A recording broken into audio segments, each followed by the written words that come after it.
En este momento tenemos contacto internacional con la vocera del Departamento de Estado de los Estados Unidos, Cristina Rosales. Hace una semana, específicamente el 11 de mayo, Cristina, venció el llamado Título 42. Expiró este Título 42 y las condiciones de migración hacia Estados Unidos han variado. Explícanos de qué forma y cómo esto pudiese tener un impacto en lo que hasta ahora ha sido esta migración irregular que está afectando a todos nuestros países. Buenos días, Cristina.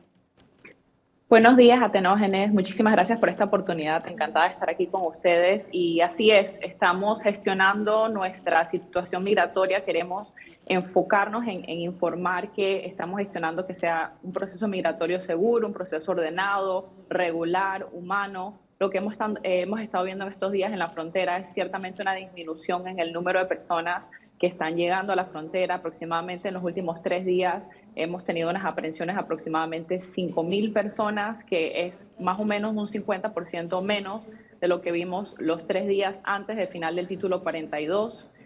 Hoy en día estamos trabajando conjuntamente a nivel multilateral, con nuestras agencias también, para enfocar y para mandar el mensaje de que estamos reforzando y enforzando el Título 8. Eso significa que las personas que están llegando a la frontera de manera irregular, que no están aprovechando las vías legales que hemos ampliado, que hemos colocado para que las personas utilicen. Si no está utilizando esas vías, las personas están siendo expulsadas, están siendo repatriadas, están siendo deportadas a sus países. Y aparte de eso, una deportación abajo del Título 8 significa que las personas no van a tener la oportunidad de calificar a ninguna opción humanitaria, ninguna opción para poder ingresar a Estados Unidos de forma regular por 5 años. Y aparte de eso, también pueden ser penalizados de forma criminal si tratan de venir a Estados Unidos de forma irregular, de forma repetitiva. Por eso queremos mandar el mensaje de que estamos reforzando la frontera, estamos aplicando el Título 8 y queremos que las personas se informen y no le escuchen, que no le den esa oportunidad a que el contrabandista los engañe y que los coloque en una situación de peligro para inmigrar de forma irregular a Estados Unidos. Cristina, creo que es importante el cómo también para el tema de la nueva política migratoria de Estados Unidos, sobre todo cuando se habla, por ejemplo, que para solicitar asilo hay que hacerlo en línea, que hay algunas características o requisitos necesarios e importantes y bueno, también cómo funciona para el grupo cuando se trata de familias. Estuve leyendo un poco que incluso van a tener algo que los va a monitorear, tienen que estarse reportando. Creo que el cómo de esta nueva política migratoria es importante entenderla. Claro, bueno, tenemos varias vías y es justamente lo que hemos estado comunicando en estas últimas semanas. Hemos estado ampliando las vías, que las personas entiendan que tienen opciones, que por ejemplo pueden venir a Estados Unidos. Obviamente, dependiendo de la nacionalidad, tenemos programas específicos del parol humanitario que aplica a las personas que son provenientes de Cuba, de Venezuela, Nicaragua, Haití. Estamos recibiendo hasta 30,000 personas, dándoles esas citas a 30,000 personas por mes. Aparte de eso, tenemos programas de reunificación familiar que vamos a estar justamente anunciando y ampliando para países como Colombia, Honduras, Guatemala, El Salvador. Vamos a estar también modernizando los programas de reunificación para las personas que también vienen de Cuba y de Haití.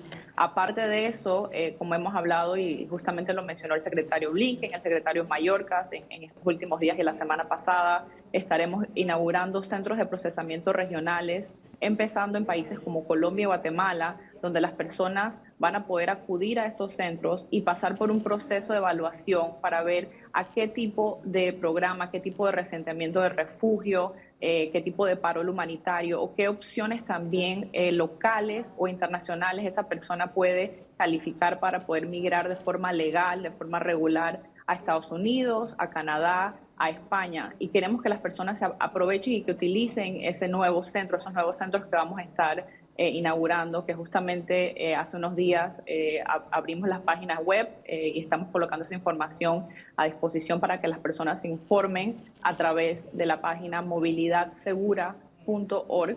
Vamos a estar colocando más informaciones en los próximos días, informándole a las personas dónde van a ser estos centros y cómo pueden hacer una cita para entonces poder entender mejor y aplicar a las diferentes opciones que tienen para venir a Estados Unidos de forma segura y ordenada. Cristina, acláranos acerca de esos centros. Sería bueno entender si allí se hará entonces una especie de preevaluación para determinar si las personas pueden o no entrar a Estados Unidos. ¿Ese sería el objetivo del centro?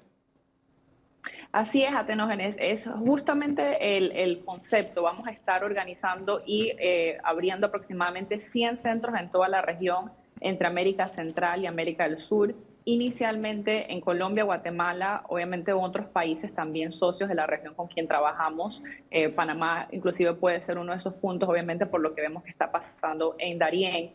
Estos centros van a ser un lugar central para que las personas puedan hacer una cita sin cargo, sin ningún costo. La persona va a poder hacer una cita o por teléfono o por una página web, acudir a ese centro y sentarse con oficiales de la Organización Internacional de las Naciones Unidas para la Migración o los funcionarios del Departamento de Seguridad Nacional o Departamento de Estado para poder entender cuáles son las opciones y a qué califica esa persona.